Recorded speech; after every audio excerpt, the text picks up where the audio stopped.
So let's start with this fact. For more than 1,000 years, people have been drawn to Islam's message of peace. And the very word itself, Islam, comes from salam, peace. The standard greeting is, Assalamu alaikum, peace be upon you. And like so many faiths, Islam is rooted in a commitment to compassion and mercy and justice and charity. Whoever wants to enter paradise, the Prophet Muhammad taught, let him treat people the way he would love to be treated.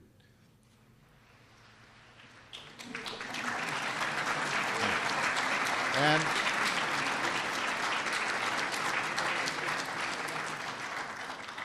for Christians like myself, I'm assuming that sounds familiar. The world's 1.6 billion Muslims are as diverse as humanity itself. They are Arabs and Africans. They're from Latin America to Southeast Asia, Brazilians, Nigerians, Bangladeshis, Indonesians. They are white and brown and black. There's a large African American Muslim community. That diversity is represented here today. A 14-year-old boy in Texas who's Muslim spoke for many when he wrote to me and said, we just want to live in peace. So here's another fact. Islam has always been part of America. Starting in colonial times, many of the slaves brought here from Africa were Muslim. And even in their bondage, some kept their faith alive. A few even won their freedom and became known to many Americans. And when enshrining the freedom of religion in our Constitution and our Bill of Rights, our founders meant what they said when they said it applied to all religions. Generations of Muslim Americans helped to build our nation. They were part of the flow of immigrants who became farmers and merchants. They built America's first mosque, surprisingly enough, in North Dakota.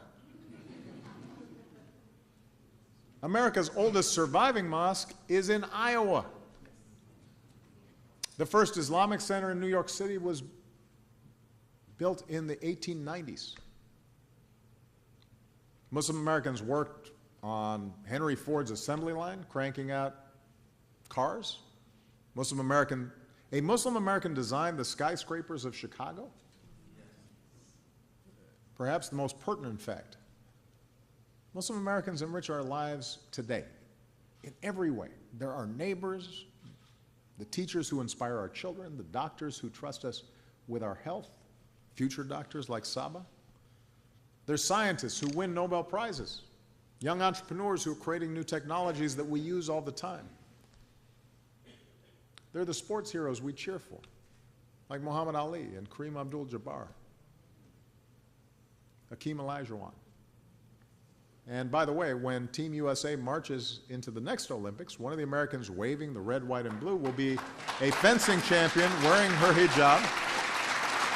Ibtihaj Muhammad, who is here today, stand up. Come on, let me... There you go.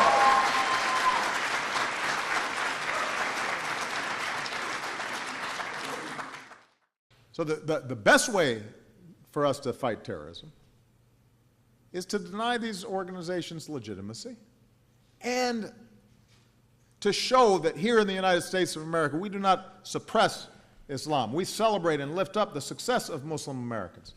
That's how we show the lie that they're trying to propagate. We shouldn't play into terrorist propaganda. And we can't suggest that Islam itself is at the root of the problem. That betrays our values. It alienates Muslim Americans. It's hurtful to those kids who are trying to go to school and are members of the Boy Scouts and are thinking about joining our military.